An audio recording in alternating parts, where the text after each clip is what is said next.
Training is training is training. You've done your homework, you know how to periodize a training plan, you understand set and rep schemes and RPE and autoregulation, you've got all the latest tech and warm-up tools, and you've somehow figured out how to fit all 482 things into a week, including recovery time and self-care mental health days. You've optimized. Congratulations.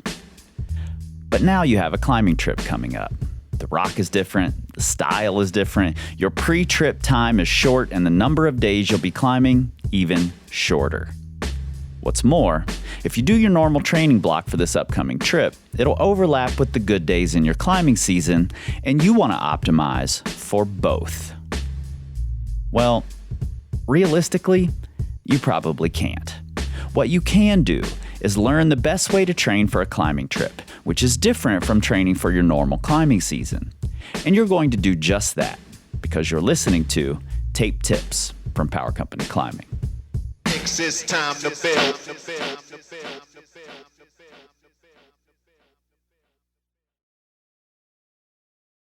Preparing for climbing trips, particularly those less than a month long, requires a whole different training strategy than your normal seasonal preparation. But why, you ask? It's still just preparing to climb hard. Seems simple. Simple? Sure. But we have to take into account some things that aren't always present when preparing for your usual climbing season. And I've got 3 things that you can and should implement when you're considering training specifically for a short trip. Tip number 1, train and practice for the area. See, most climbing areas have something specific about the style that makes it stand out. They reward climbers with a specific skill set or strength. Red River rewards open-handed endurance and pump management. Wild Iris rewards pocket strength and big pulling power. Showing up intensely but understanding how to stand on small feet will make for a much more successful trip. Being able to spot unconventional ways to position yourself between holds that are often facing the wrong way will undoubtedly help you in an area like rifle.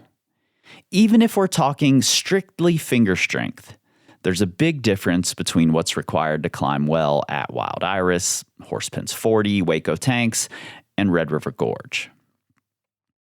And it's not always about getting stronger. If you're going somewhere for 2 weeks and you spend the whole time trying to understand some skill that you don't have, then you won't ever get to use that strength to its fullest extent anyway.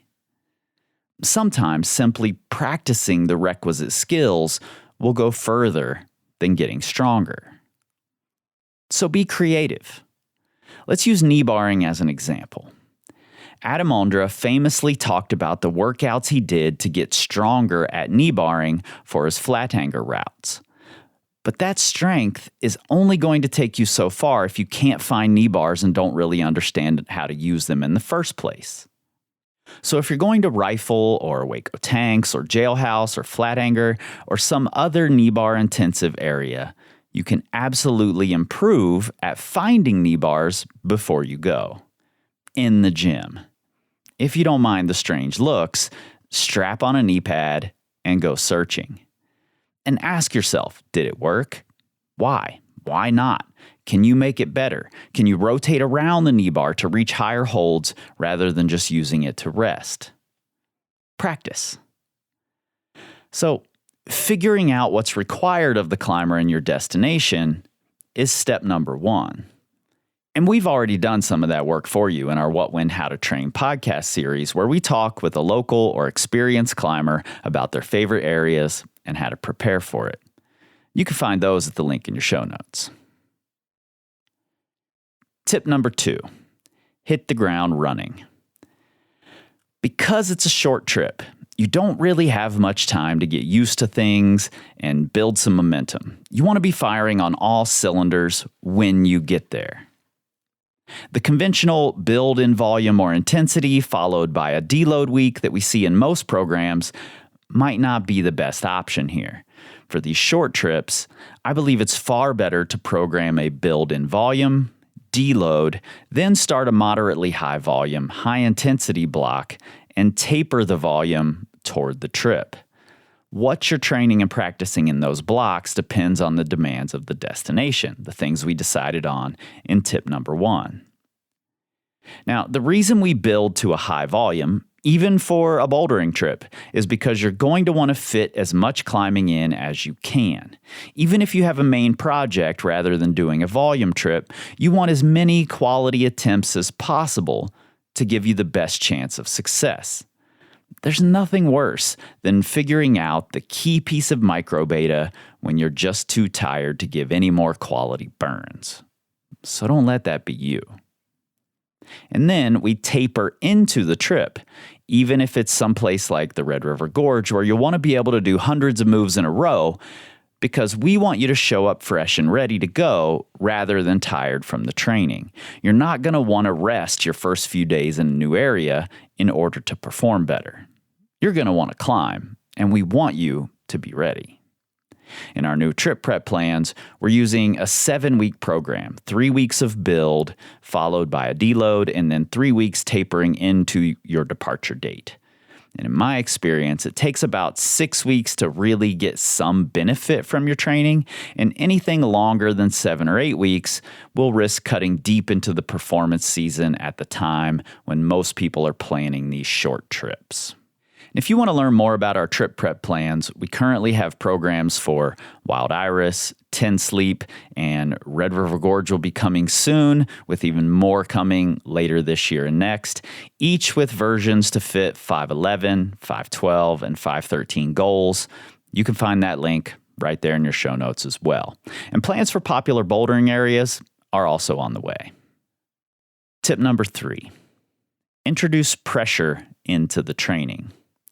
Now, in your normal season in your home area, the pressure you're going to encounter is pretty minimal. Yes, there will be an end to the season, but you can always try again next season. However, on a trip, the pressure can be much more palpable. You do enough of these trips and you will absolutely eventually be trying to change plane tickets just to get another attempt or two on the project you're so close to. Not only do we want to be able to handle that kind of pressure mentally, but we also want to be able to give good efforts while doing so. And we can improve this skill by adding time or attempt constraints into specific climbs in our training. If you know you're going to be doing a volume trip, trying to do lots of new climbs, then practice flashing and on-sighting in the gym. And don't forget about second go sends, whether it's a boulder or a sport climb. It's a really valuable skill to have for short trips. One of our most popular board meetings is all about the second go send, so go listen to it. You know where the link is. If it's a trip where you're trying to do fewer things, but harder things, we've got a few time-constrained drills we like for that as well. But my favorite is definitely the 10-minute takedown. I usually position these near the end of the warm-ups in a session, and the 10-minute takedown simply asks you to work out the moves and sequences of a challenging for you boulder over the course of 10 minutes. And then you rest 2 minutes and give it 1 attempt. If you don't send, rest 2 more minutes and give it 1 more attempt. That's it. Walk away.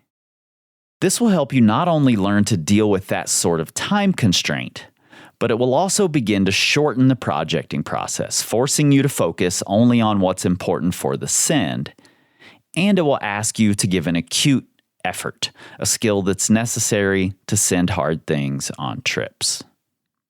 And if you want to get into the finer points of the 10-minute takedown, Nate has made a great video on our YouTube channel that you should watch. That link, it's there too. Now, I like to have some version of a pressurized drill through the entire plan, but it's most important in those final 3 weeks to make sure you're getting comfortable in that scenario where you might not send and will have to walk away. You'll get better at being able to apply the strength and good movement you've been working on, even when the pressure is on. If you've got a trip coming up in a few months, consider using some of these tips to prepare, or check out our trip prep plans. Each plan is developed by a coach who has considerable experience in the area and includes a resource library with both training and performance tips for the area, as well as route recommendations, a podcast playlist for your trip, what to pack, and more. And of course, let us know how the trip goes. We want to hear all the spray about the successes, failures, and lessons learned. You can find us on Instagram, Facebook, YouTube, and Threads, but never on Twitter, because we don't tweet. We scream like eagles.